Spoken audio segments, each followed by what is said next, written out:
Friday, February 21st, 2025. And what the hell is Sunny Hostin talking about? Usually, Sunny is right on point. She's been sort of the strongest about being part of the resistance to the Reich Republicans, and so I don't get where she's talking about DEI, and she talks about DEI programs as if there's something that, as if they are something that someone enrolls into in order to get a job, or I don't know what she's talking about. Um, and I think Sarah just did a terrible job of trying to explain what she meant by how DEI programs could be doing better. Um, so my experience, DEI is sort of an umbrella term for a whole bunch of stuff. But I think what they're responding to was Pete Buttigieg talking about, saying the thing about, HR making you watch a video that looks like it was out of Portlandia, which to me is hilarious because that is very relatable. From my experience in a corporate sense, diversity, equity, and inclusion initiatives are really HR driven, that are meant to help overcome unconscious bias so that you can be an equal opportunity employer. Equal opportunity employment has been a long-standing phrase within HR and within corporate America about not discriminating against by race, color, religion, national origin, blah blah blah, sexual orientation, all that stuff, right? Equal opportunity employment. So DEI itself, I'm sure, was created by some sort of corporate consultants. Just the term that diversity, equity, and inclusion.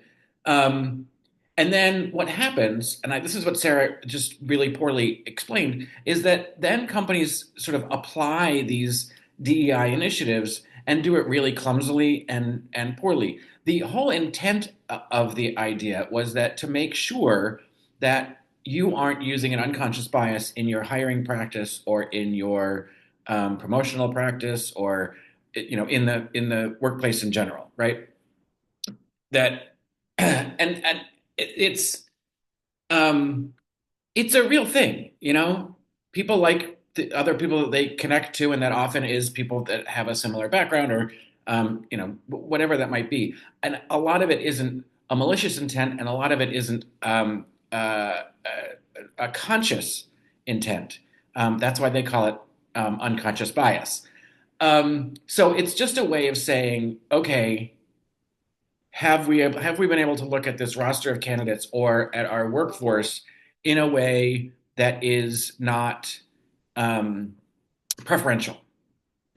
And so making sure that when you are going through a hiring process or going through an evaluation process, you are making sure you're considering people of different backgrounds, different cultures, different races, different sexual orientations, right? It is a little bit about checking boxes, um, because we have to sort of overcome that um, unconscious bias. And so that's how it gets sort of bastardized into people thinking that it's some sort of quota program, which it isn't at all. It's still about picking the right people for the right positions and promotions and all that, and all of that stuff. But it's making sure that you aren't accidentally excluding people um, without really meaning to.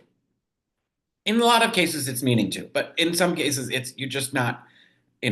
If you see a long name that you can't pronounce, you might just skip by that resume.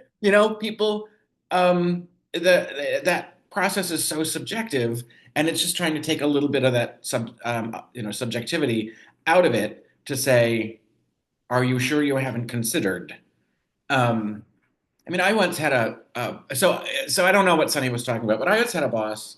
We were hiring um, for a manager position, and um, it was a fairly tight knit group of guys. Um, it was in a finance organization. It was all straight white guys. One time I walked by a conference room and it was all straight white guys in with beards wearing plaid shirts, and I burst out laughing. Anyway, So there was a guy, and he was Middle Eastern descent, but American born, whatever. So he had a non-American name, and his skin tone was different. But we were going through the hiring process, and the boss says he seems fine, but I just don't know if he'd fit in when we go to lunch. And it's like that whole idea of being a cultural fit is part of, you know, what DEI is saying. You can't just base it on whether or not you want to be friends with that person. Um, so it's it's sort of a combat of that. We ended up hiring that guy, and as much as he wouldn't shut up during the interview, we couldn't get him to talk once he got the job, and ended up being just terrible. But he wasn't hired because he looked different. He was hired because he was the best candidate, but he was almost passed over because the boss didn't think that he would be fun to go to lunch with. It's just unfortunate he ended up. He was doing. He was taking classes at school, and he just had a whole other agenda going on. So he just wasn't. He didn't work out. Um, and I don't remember who we replaced him with. I think a woman. Anyway, uh, so there's that. And then I don't remember what the second topic was. I was supposed to write this down, but I never write anything down. I know there was discussion of whether or not we're sharing our phones and our location, and who gives a flying fuck? That's your business and your relationship. Um, and I'm sure there was something interesting, but it doesn't matter. I just was very confused by what Sonny Hostin thinks DEI means. It is 100% a manufactured um, you know, corporate speak, HR bullshit. And the thing that Pete Buttigieg is talking about, you do see these terrible videos that are, I don't know who produces them, but your HR department makes you watch like sexual harassment videos where some guy is like, "Hey, Susan, why don't you come out to drinks with me tonight and we'll talk about that promotion?" And it's like, it's not that blatant, but nice try. Uh, and a lot of it is um, the good ones actually talk about unconscious bias, and they talk about the actual what we're trying to get to, um, and in that way it's effective. But if you're literally just like taking the actual intent out of it and just trying to create messaging, then it loses the whole point. And that's what Pete was talking about. It's like it does seem like it's out of some sort of comedy skit, because sorry, sketch, because it's just so out of the realm of reality, of actually how things happen. It's not that they don't happen; it just doesn't go down that way. Anyway, uh, DEI, and I'm 100% with Anna. All these companies that are so willingly dropping their DEI initiatives. Again, for the most part, I think it's HR bullshit, but it does help eliminate the unconscious bias in the hiring practices. And I know that DEI does a whole lot of other things besides just a corporate hiring practice, but that's mostly how it gets talked about. Um, and so no Target. Um, I love your store, but I guess I can't go there anymore, so I won't. Um, Not that I can't go there, not that I'm not welcome. That's not what I meant. But I'm not going to give you my money. You spent years um, cultivating a relationship with the LGBTQ community, and being a supporter and an ally and a sponsor, and then all of a sudden it's like, eh, this isn't important because we've got a fascist in the White House.